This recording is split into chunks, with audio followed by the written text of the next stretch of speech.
things that I don't know. Should have called you on from a circle so low. Can you leave the door closed? Hello and welcome to the newest episode of On That Note with Parker Whirling. Today's guest joins me from Los Angeles, California. He's a very talented indie singer-songwriter, multi-instrumentalist, and producer whose debut single, So Low, So Long, is out right now. Before we get the episode started, please make sure to like and subscribe to this podcast on Spotify, Apple Podcasts, and YouTube. And on that note, please welcome Wilter. I'm sitting here with Will Durkee, aka Wilter, based in Los Angeles, California. Thank you for joining me for an episode of On That Note. I understand we're celebrating your debut single coming out in a couple of days, May 20th. It's called So Low, So Long. For all the listeners out there, it is already out right now, so go listen to it on Spotify. And it's certainly for fans of Alex G, Bon Iver, really haunting acoustic guitar with some wild synths going on. So congratulations for having it out. But right now, it is 2 days before it comes out. So how does it feel knowing that in 2 days, the world is going to finally hear everything you've been working passionately on? Awesome. Thanks so much for having me, Parker. Means a lot. It's crazy. It's crazy. Like, because these songs, when you work on it, this song is like 2 years old. I initially wrote the synth patch, an initial idea for it, on a plane on a Redeye Flight, and ended up writing the lyrics for it a year later. So every separate song only really has a short life, but this moment of releasing music for me is something that I've been thinking about my whole life. So the past week has been really, really emotional, and it's just felt really crazy, and I'm super excited for it to come out in 2 days. That's amazing. It's a hard thing to do, to finally bridge that gap and release your first song. I know for me, I played music for a long time and wrote a lot of things that I didn't do anything with before I finally felt comfortable with my own voice and releasing something that everyone can judge and decide for themselves how they feel about it. And it's a scary thing, but it is necessary if you want to be, an artist that is continuing to grow and evolve. It's something you have to do. So was there a moment for you that you felt like, all right, I'm putting it out? Or was it more of a gradual situation? No, there was kind of a Eureka moment for me that happened about 2 years ago, because I've been writing songs for over 10 years, since the beginning of high school. But I got into writing songs in the folk singer songwriter sphere of things, listening to Bob Dylan, and back when the first Bon Iver record dropped, that inspired me to pick up an acoustic guitar. And so I was just writing songs in acoustic guitar and voice that the maximum optimal version of it was something that I could play live. I didn't want to do anything else. But for me, it was just writing songs. For me, there's a difference between writing songs and then going and being an artist and crafting a sound around that. So the Eureka moment for me happened about 2 years ago, when I started to get into synths and sampling, and I was just I chopped up the sample of my voice and was playing different chops of it. It became a rhythmic, melodic thing. And it's actually going to be my second single.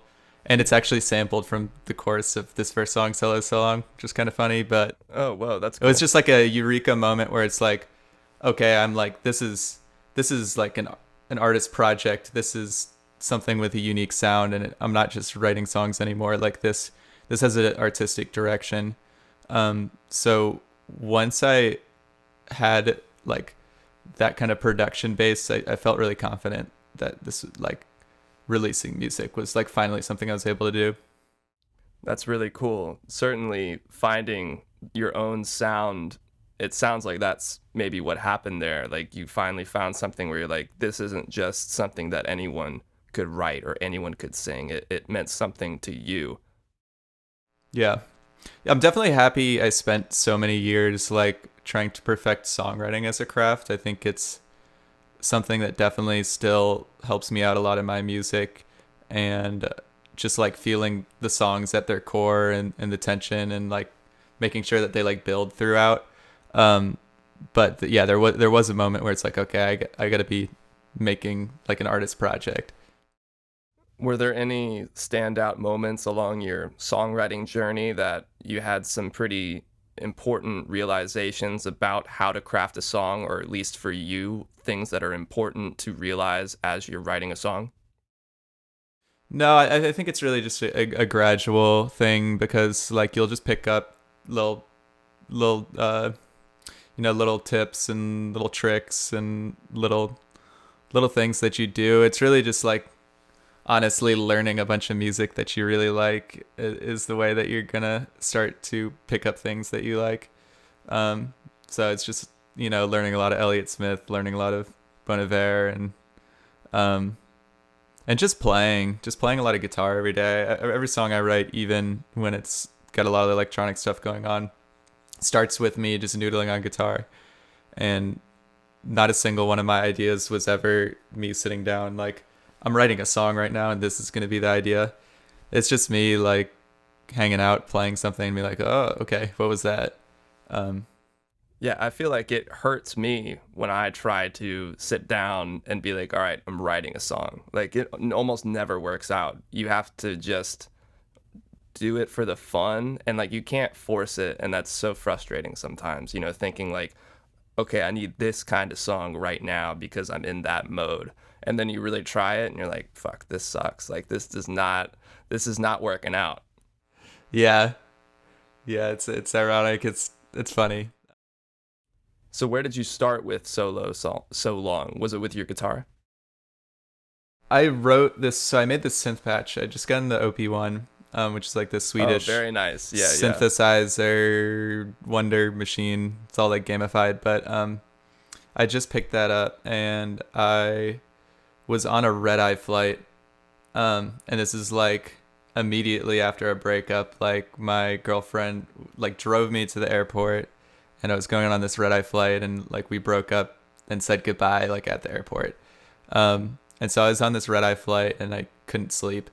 And so I was like surrounded by all these people, and I just like couldn't sleep, and felt like really just like the first time I'd been like truly alone in a while with myself. So I was just making this synth patch, and it felt like that moment where it was like kind of cold and hollow and just airplane vibes. And so I wrote that, and I just kind of had that like in the back of my mind and as an idea that I liked for a while. And then a year later, I went back to the idea with my guitar and wrote the song after a grandparent passed away. So it was like a different moment of loss, but I had a similar like feeling of that like aloneness, and like kind of there's like aliveness and like being grounded in yourself that you could really only feel like in a week or so after loss. So it's just like going back and revisiting emotion. So that song was written over a few different moments and different years. That's really interesting. It's for me, it's always been hard to come back to a song a long time later. I feel like I have to do it all in one session, but it sounds like you lived a lot of life in between, and that was maybe what helped get this done.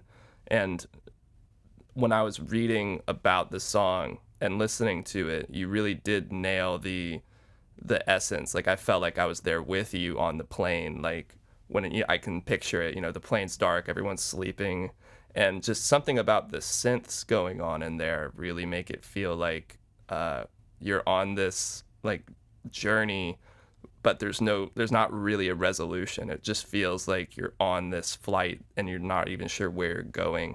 I mean, I don't want to like put words in your mouth or tell you how to feel about your own song. Just that was the feeling I got, and I feel like you did a great job conveying that. I'm curious about the synth patch. How did you start with that? And I know that you have a computer science degree. Do you feel like that comes into play when you're writing your own music? Yeah, for just like a little bit, just in terms of like the philosophy and just approach to doing things. I mean, I'm not out here, at least yet, like coding my own whatever things. I'm not making any synths or coding them, but uh like when I started computer science, it just kind of like it changed my mindset on technology and computers. I don't know, it's something you kind of use every day, and it's like this very like prefabricated in the box thing, and you expect everything to work, but like really it's all kind of just happening on the fly, and people are making stuff on the fly. And like if you want to like get a computer to, you can like crash it if you want, or like you can really break it more than you think. It's a very malleable thing. So I feel like knowing that it is super malleable and breakable like gave me that mindset to go and just explore and mess around with different synth patches. So yeah, the synth patch is I mean, it's not anything special or crazy, but it's just kind of like some weird things going on the OP1 to get that kind of like wobble, and then the LFO that comes in like a little bit after the initial attack on the synth. But yeah, it's not anything crazy, just experimenting. Gotcha.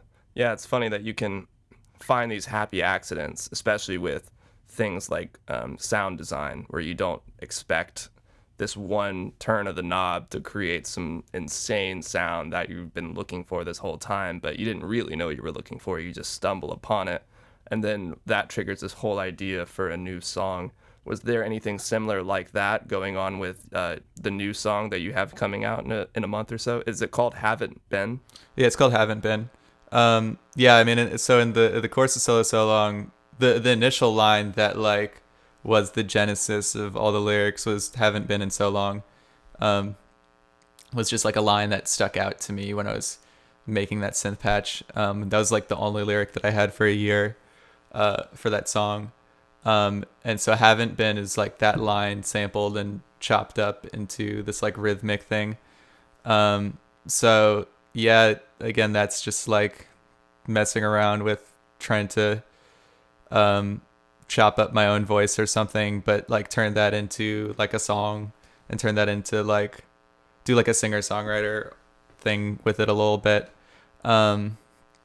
So yeah, they're like literally the second song is born out of the first one, which is kind of weird, but like it's like for me the songs are super related, so I'm really happy to be releasing them back to back. It's kind of like recycling almost, you know, you're like, oh, let me take something from here and repurpose it for something completely new. Mm-hmm. What would you say is your favorite part of the writing recording process? Yeah, I would say like there's a moment when you're like, because I write on guitar and I'm writing the lyrics, and there's a moment where it goes from like a sketch idea where it's just like would be a part of a verse or part of a chorus. There's a moment when it turns into like a song, and you can like feel it building, and it's really exciting to like start putting those initial pieces together. So my favorite moment is definitely the early part, like when I realized this could be a song. Like, okay, now Right, we got when something. it feels like it all came together. Yeah. For Also, me, it's like oh, sorry. Yeah. Also, like, part of my process too is just like I have these. I'm like I've got ADHD or whatever, and like I always have these old ideas floating around in my head. So like for so long, like the intro is another like synth thing that I did like somewhere random in between that, and like random. Sometimes I'll be writing a song and I'll just like remember this idea that I did like 2 years ago and forgot about, and I'll go back to it and be like, can this work? Can this work? And like the few times when it can work, it's crazy. Yeah, it's gotta feel very satisfying. You're like, finally, we figured out how to make this work. Yeah. For me, my favorite part, I mean, it's kind of similar to what you're saying, but I can have certain parts. I'm like, oh, I kind of like this as maybe a verse, and it could go to a chorus here, but figuring out some like transitional thing that works to me is like, okay, now we're cooking with gas, because it's Oh, so yeah. hard to write. I mean, it's already hard to write a verse that is, not gonna be like, you can have a verse that might drone on too long. You just like, all right, let's get to the chorus or whatever. But it's really important to me to figure out how to arrange it. I guess that's really the right word, is figuring out that arrangement is really hard, because you can really spend too much time on a verse, or maybe you're not given the chorus enough time, or maybe there needs to be something in the middle to transition. Like, there's so many options you can really go with.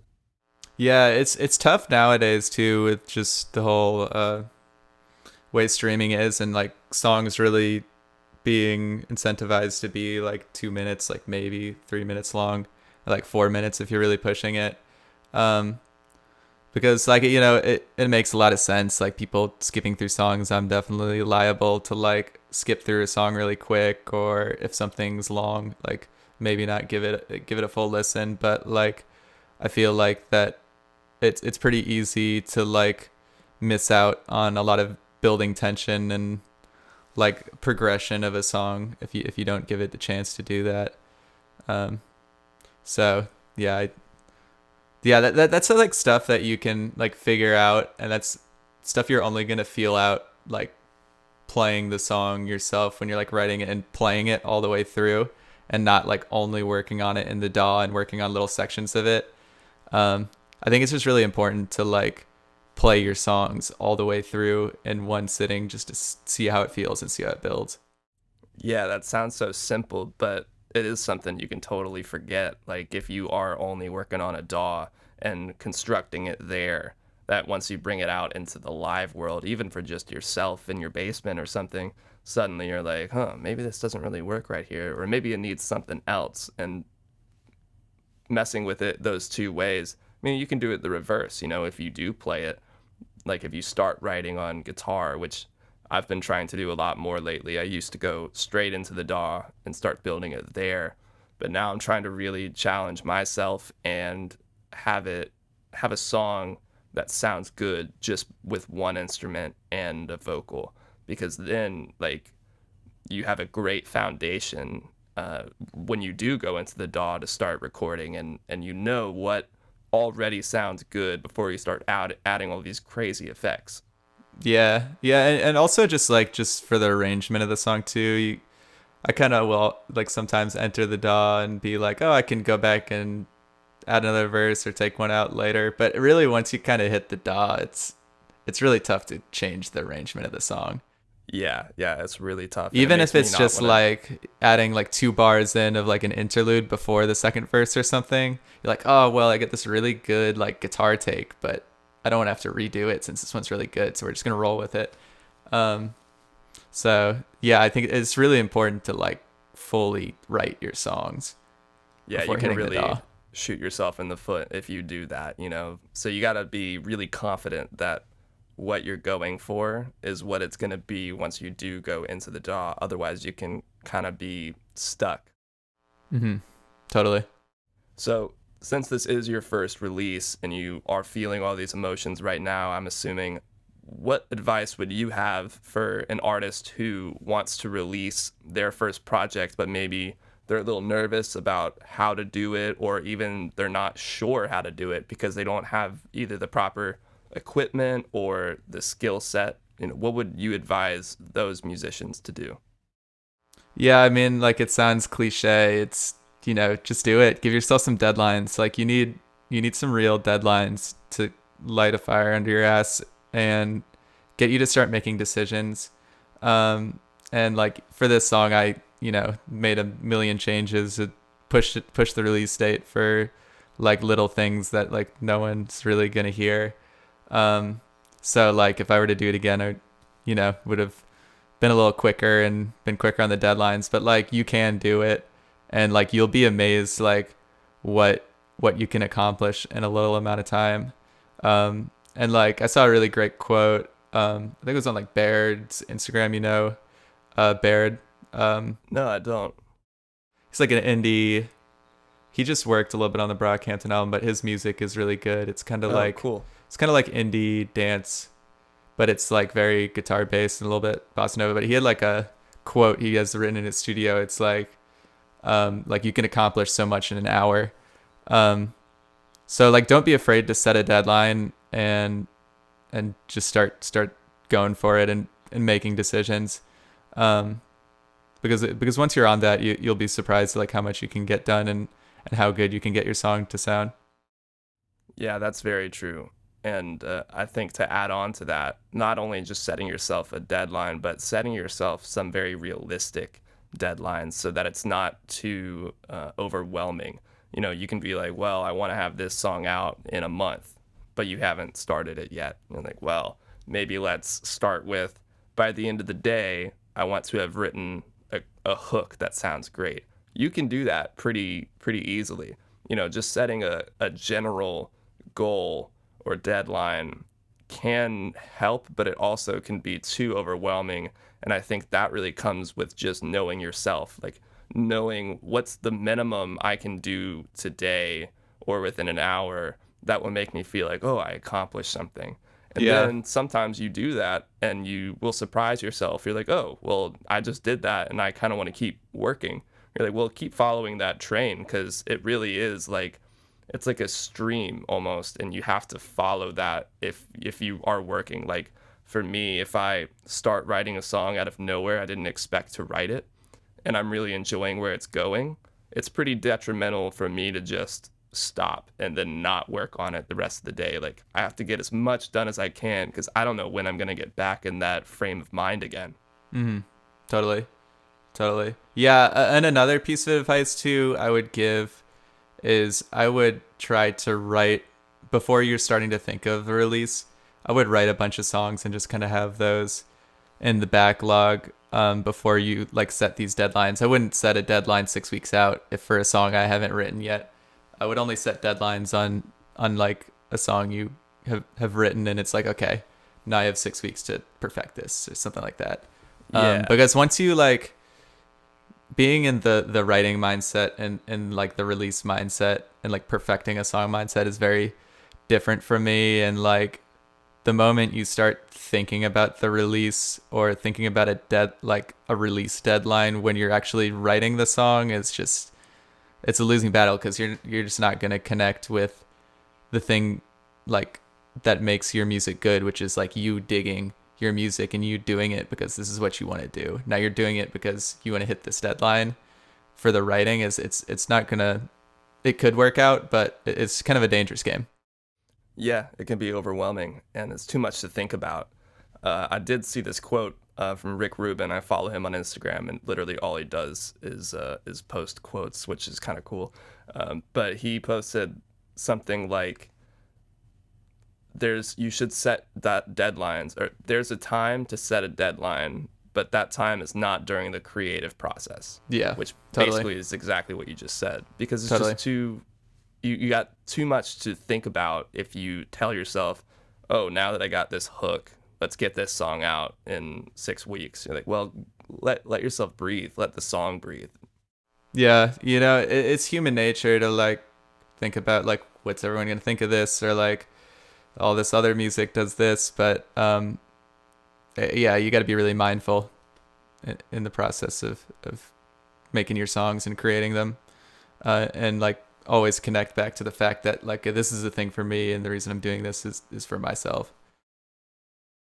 So true. I couldn't think of a better note to take us over to the last 5, where I'm just going to ask you 5 quick questions and then we'll be done. Cool, sounds good. All right, number 1, Logic or Ableton? Logic for sure. Yeah?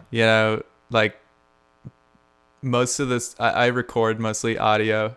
I did try Ableton for a while, and just having the comping and Logic and being familiar with that, just in too deep now. Yeah, 100%. I'm with you there. I do everything on Logic, and when I got the like demo version of Ableton, I couldn't believe that there wasn't really an easy comping option. Like that made me never want to do like recording vocals on Ableton ever. Yeah, shouts out to Sweden and their design, and love the OP1 and everything, but Ableton is just not something I'm down with. Sorry. Yeah, I think it's really cool if you're really into some wild production stuff, but as far as like arranging a song goes, I think Logic is probably the way to go. Totally. Question number 2 is, what to you is a perfect album front to back? Honestly, probably Blonde by Frank Ocean. I know that's a pretty down the middle answer, you know. That's a great answer. But like for me, just like his like minimalist, maximalist production. I don't know, just like the way he is able to get so much out of so little on it. And it's like 18 songs, but it still flows so well and it's such a trip. And that song really, or that album really is just like perfect to me. Yeah, it's a masterpiece in my opinion. I listened to this podcast. Now I'm forgetting. But it's called Dissect. And have you heard of it? Mm-hmm. So he does Blonde. Have you listened to any of those? Yeah. Those are amazing. To me, that's like the coolest podcast ever, because I wanted to do something like that.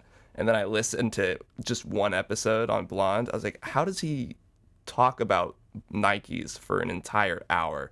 You know, and each song, like, he goes so in depth. I'd recommend anybody check that out if they love Blonde, or really any of the albums he does. Like, he does a bunch of Kanye albums and Beyonce, and I'm sure he does Channel Orange as well.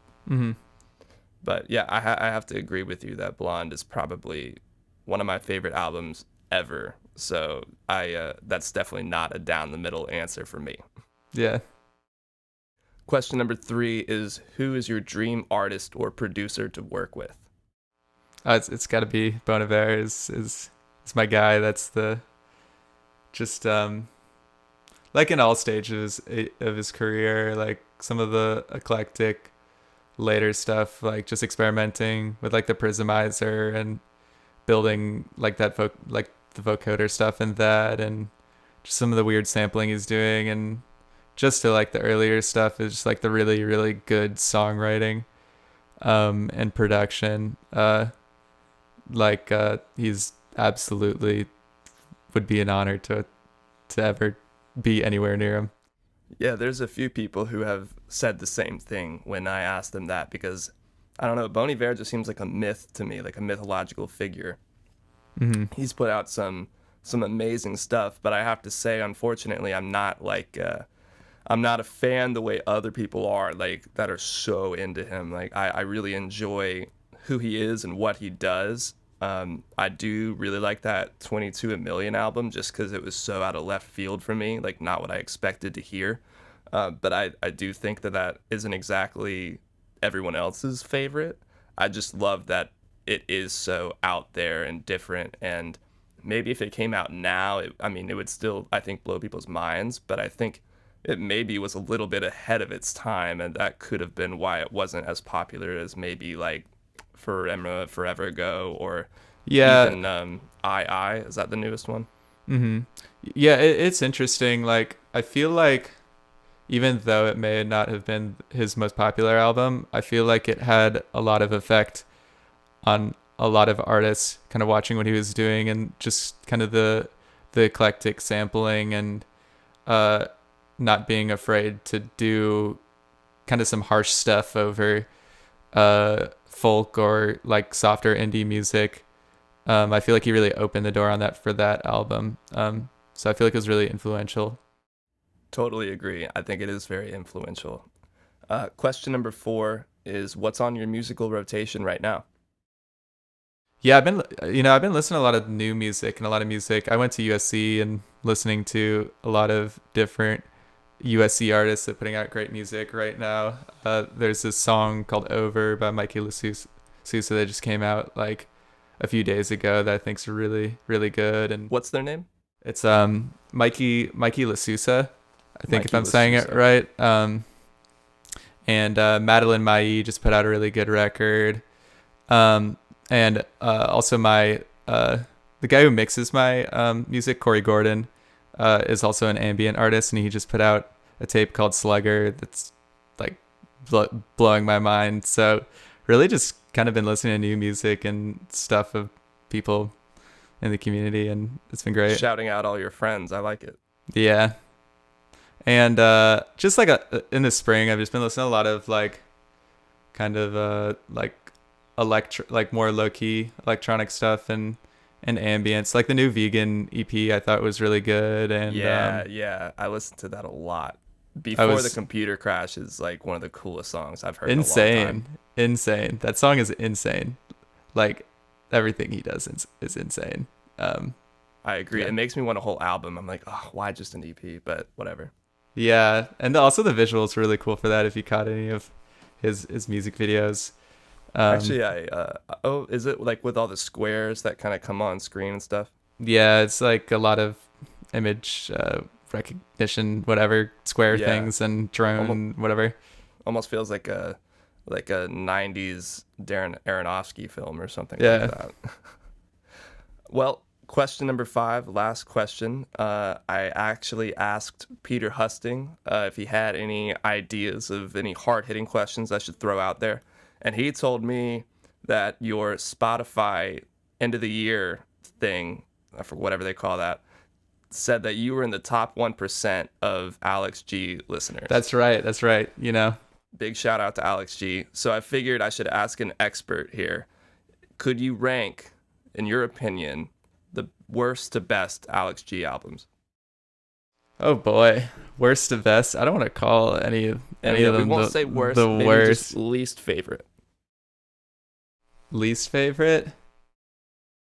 Yeah, it honestly as like an like it's tough because like there's some albums where like there are certain tracks off of it that I really, really, really do love.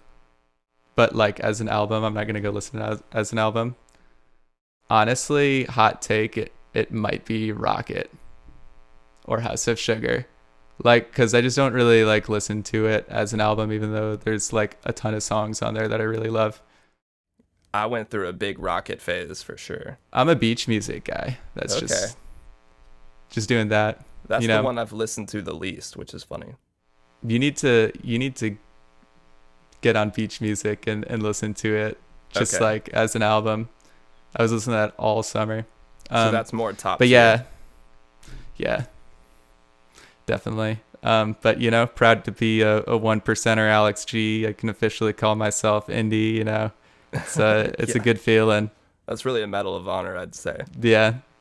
That can go on. That could be a LinkedIn skill, or that can go in your bio. You know, it can go anywhere. Yeah. That's like a certificate from USC right there. You know. Yeah. How do you feel about Trick? Because that one is probably. I love that record. Yeah, I've gravitated to that one the most. I love that record. I think the production is really cool on a lot of the songs, like on Memory. Just like the way that, like, he gets his acoustic guitars to sound so good, and sometimes like, and that one, like the acoustic guitar, I think he like cuts out. I don't know if he's like cutting all the high ends on it, but it just feels so like warm and nostalgic. And then he comes in with that really weird like squealing thing. When I first heard that, I was like, what the fuck? Why did he do this? And then I kept listening to it. I'm like, that's actually really cool. Yeah, it is cool. It is a little grating, but like just taking risks like that and like not being afraid to make someone feel a little uncomfortable during a song is pretty cool, in my opinion, especially if you're doing like a warm acoustic song. If you throw something in that like makes people feel kind of uncomfortable and iffy for a second, when you take that away and then add something else, it's gonna like make that warm nostalgic feeling hit even harder. Yeah, that's a really good point. I gotta say, you know, I kind of agree with you on the House of Sugar thing too, because I was really, really hyped for that album when the singles came out. Like Hope, Gremlin, and Southern Sky, I listened to all the time. And then the album came out, and I just was not really into it as a There's some of his project. best songs. There's some of his best songs for sure. I totally agree. Yeah. Like Gremlin is almost like such a 90s grunge rock song that he kind of turned into his own thing, I feel like. And yeah, I totally agree. I didn't like the first song that starts it off too. It's like the longest song.